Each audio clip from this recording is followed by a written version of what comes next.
will hear a woman phoning about the shared house she is going to move into. First, you have some time to look at questions 1 to 7.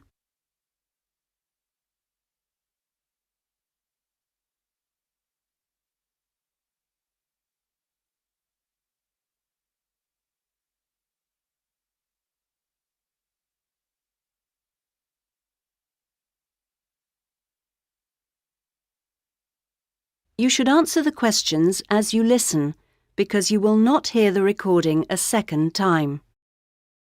Listen carefully to the first part of the conversation and answer questions 1 to 7. Hello? Hello, this is Hilary. I'm calling about the house. I'm moving in next week. Oh, yes, Hilary. This is Judith. I met you when you came to look at the house. Yes, I just had a few more questions I wanted to ask. Of course. Well, first, about the rent. I realise I didn't check what it included. Yes, that's important. It includes most things. We don't have to pay extra for heating, for example, just for the telephone, which is fair enough, I suppose.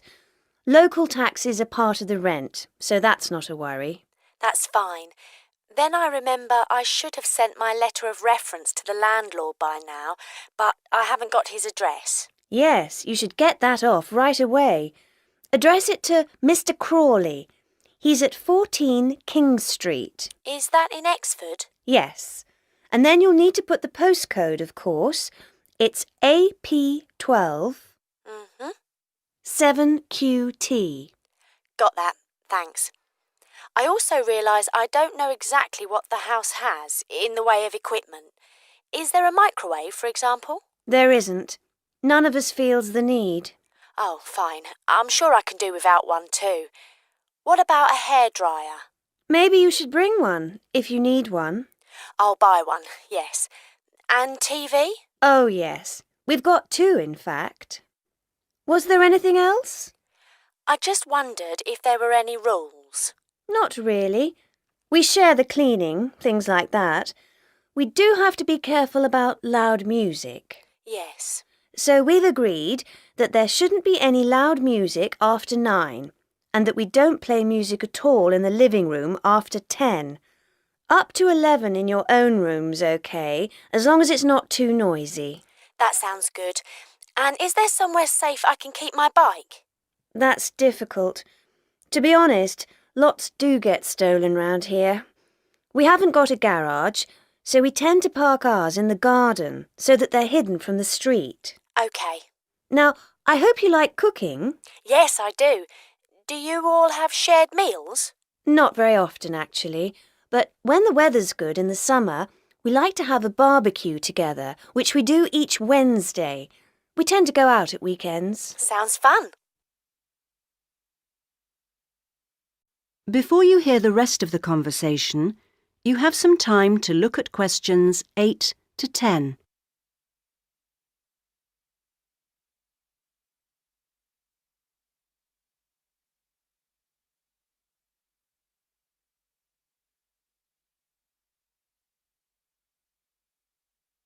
Now listen and answer questions 8 to 10.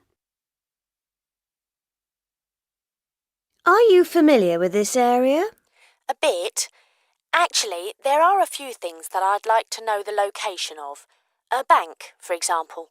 Yes, there's one quite close. You just go up to the junction near the house, the one where 4 roads meet, and go straight ahead and then take the second left. It's a little way down there on the left-hand side. That's convenient. Another thing is that I'd like to check my emails quite often. I was wondering how far away an internet cafe was. Well, there are a couple actually, but one's much cheaper than the other. The one I use is very handy. You just go up to the big junction and then, well, I go straight ahead and then turn right so that it's on the right-hand side. Fine. And one last thing. Uh-huh. I need to go to the post office quite often. I'm hoping there's one quite close to the house. You're in luck. You'd walk up to the big junction and then, if you want a nice route, take the street that's slightly to the right. Then you'd want the second left, and you'd find it on the right side of the street. Well, it all sounds great. So, we'll see you in a couple of days' time? Yes. OK. Bye. Bye. That is the end of part 1. You now have half a minute to check your answers.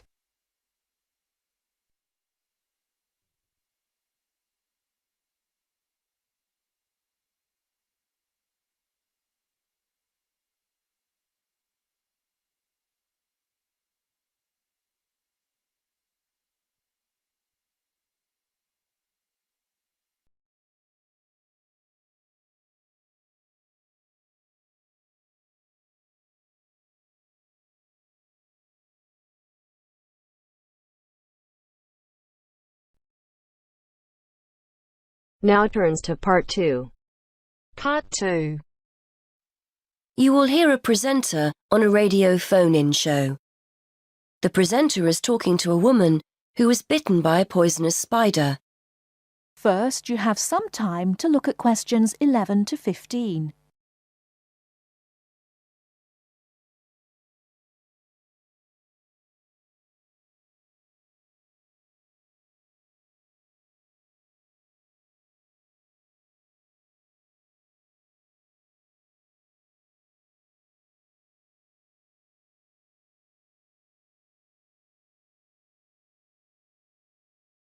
Now, listen carefully and answer questions 11 to 15.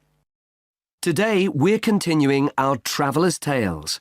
On the line we have Amanda Toddington, who had quite a nasty experience in Australia last year. Isn't that right, Amanda? Yes. My husband and I were on holiday and we were staying at a friend's house on the coast near Brisbane. It was towards the end of the holiday and I was about to go into the garden and enjoy my breakfast. I walked out into the kitchen, slid my left foot into my shoe and felt a tiny sting. It was pretty painless, but I shook the shoe off my foot and saw this tiny spider running out as the shoe hit the wall. Anyway, not being an expert, I presumed the worst, that I'd been bitten by something that was going to kill me, and I completely lost control. I don't think I've ever screamed so much in all my life. We'd been told beforehand to always check our shoes before putting them on, as it's a common way to get bitten. So I suppose it was my own fault, really. So what was it that had bitten you?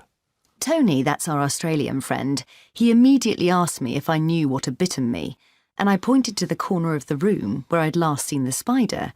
He picked up a jar and found the creature in the corner where the shoe had hit the floor. "It's a redback," he said, and he gently placed the jar over the spider. The funny thing was, we'd been talking about some of the creatures we needed to be careful of a few days previously, and as he said the name redback, the conversation came flooding back to me. In particular, the fact that the bite can be extremely painful. I've found out since that the redback is from the same family as the black widow spider, and it's the female that does the damage, which it turned out was what I'd been bitten by. You must have been absolutely petrified. You can say that again. I remember feeling quite confused. I wasn't in a great deal of pain to begin with, and yet I could see from our friends' faces that they were concerned. Tony explained that the venom or poison of the bite spreads quite slowly, so the pain doesn't feel too bad at first. Gwen, Tony's wife, brought an ice pack, and Tony held it against the bite to make it less painful. Apparently, you're not supposed to put a bandage on the area, as this can make it hurt even more. Tony tried to put my mind at rest by explaining that this was quite a common bite, that the hospital would have an antivenom, and that everything would be okay. But I was beginning to panic. We were flying back to the UK the next day, and I really didn't know what to do. Before you hear the rest of the talk, you have some time to look at questions 16 to 20.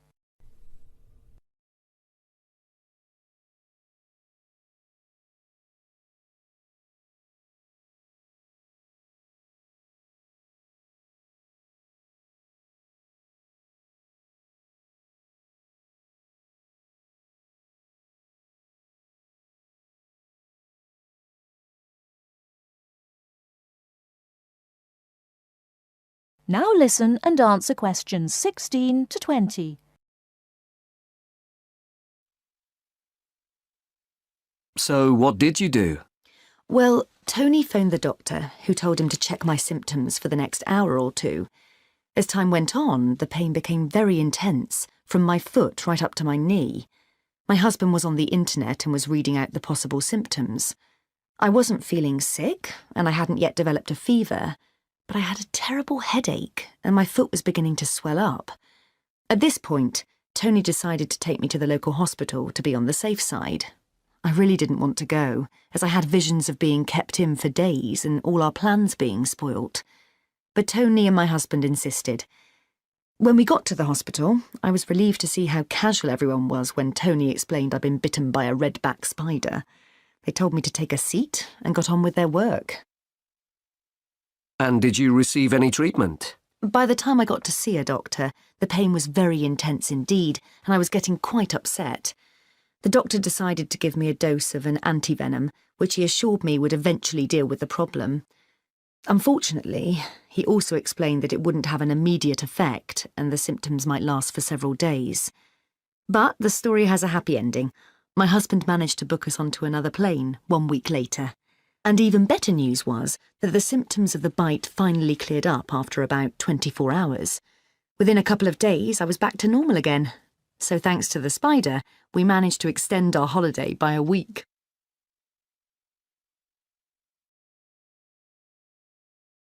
That is the end of part 2. You now have half a minute to check your answers.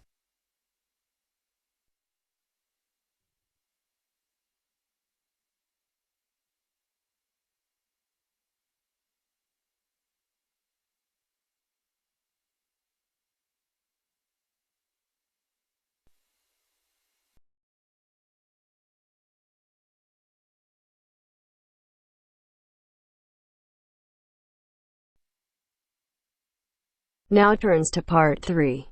Part 3. You will now listen to a talk on bicycles. First, you have some time to look at questions 21 to 25.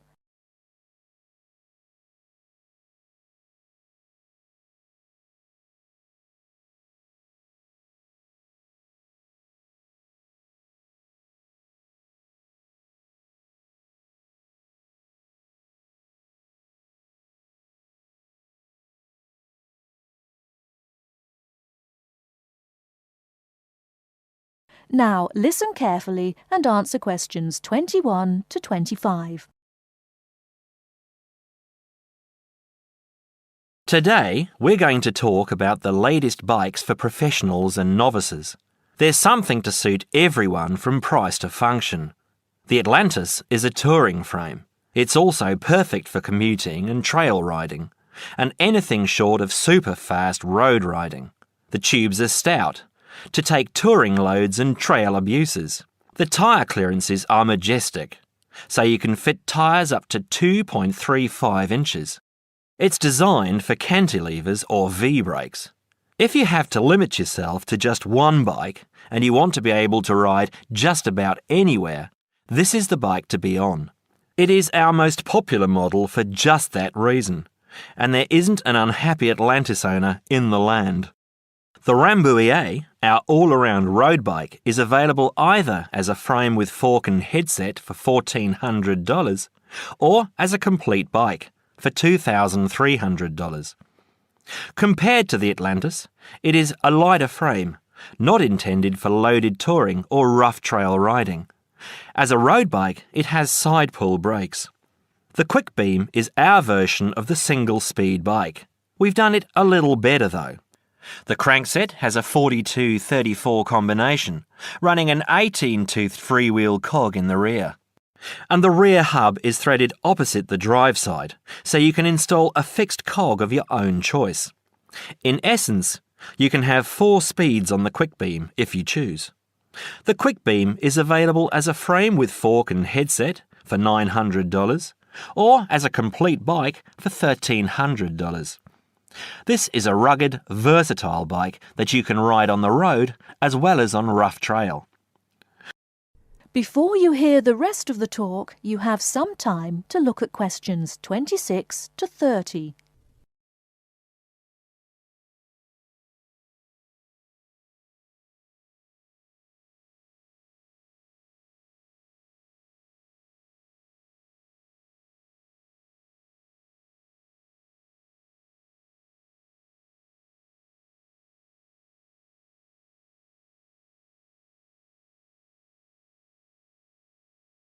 Now listen and answer questions 26 to 30.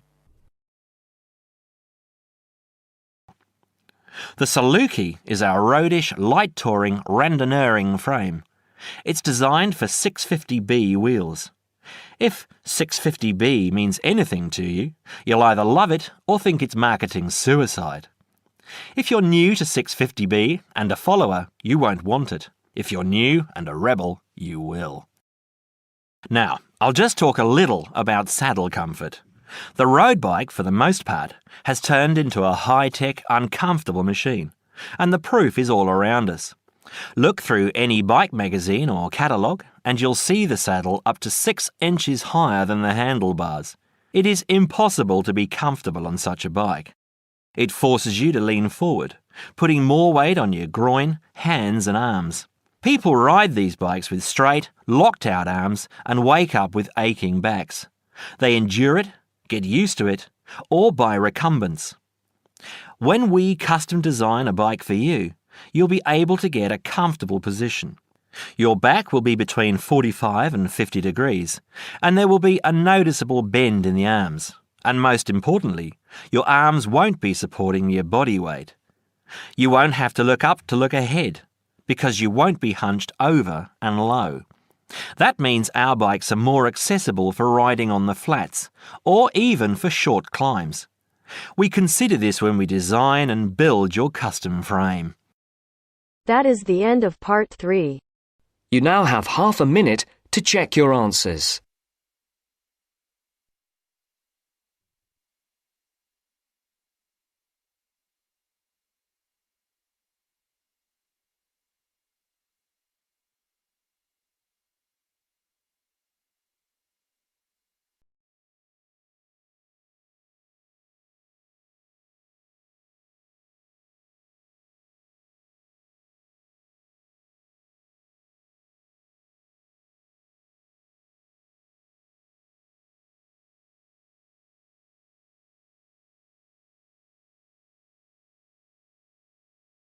Now turns to part 4. Part 4. Listen to the last part of the lecture. As you listen, complete the notes below. First, you have some time to look at questions 31 to 40.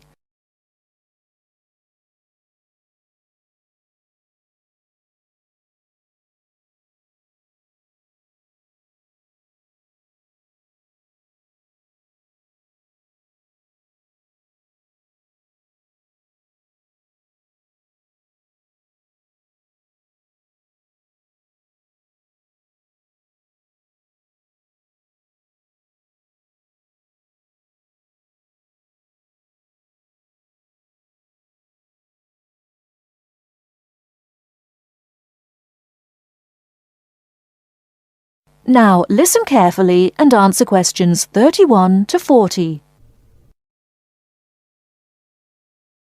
Last time I said that a lot of Irish people left the country and went to England, America and many other foreign countries.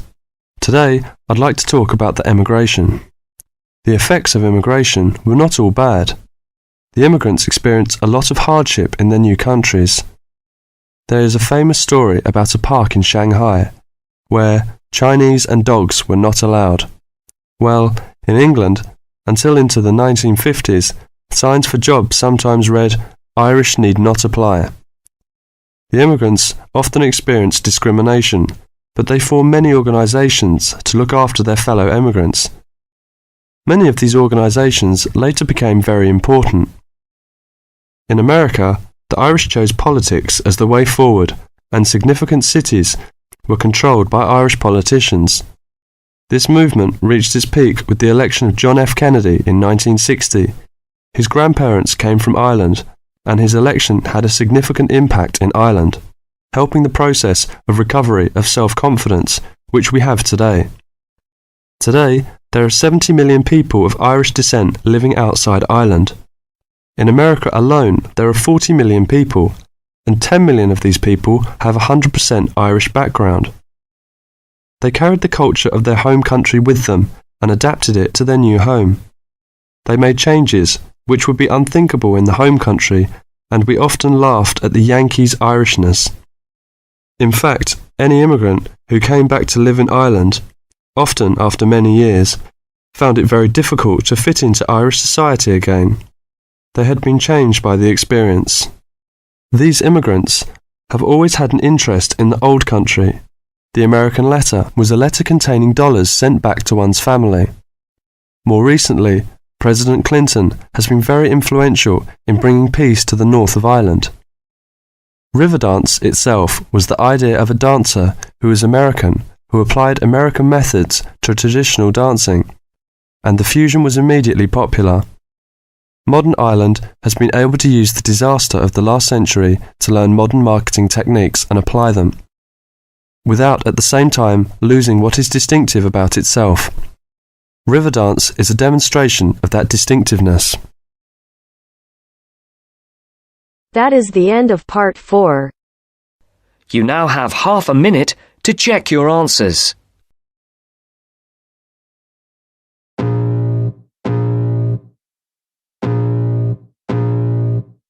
I can feel the blood creeping up from the heathens. Got will, got fight, got pride, got reason. If they wanna go eat, then you know I'm gon' feed them. If you're coming for me, hope you're ready for a demon. I got eyes in the back of my head, I'm seeing. Take me for granted and you know I'm leaving. I'ma take what's mine with the webs I'm weaving. I could take this crowd from seeing to believing. Got a taste for blood and my tongue keeps bleeding from the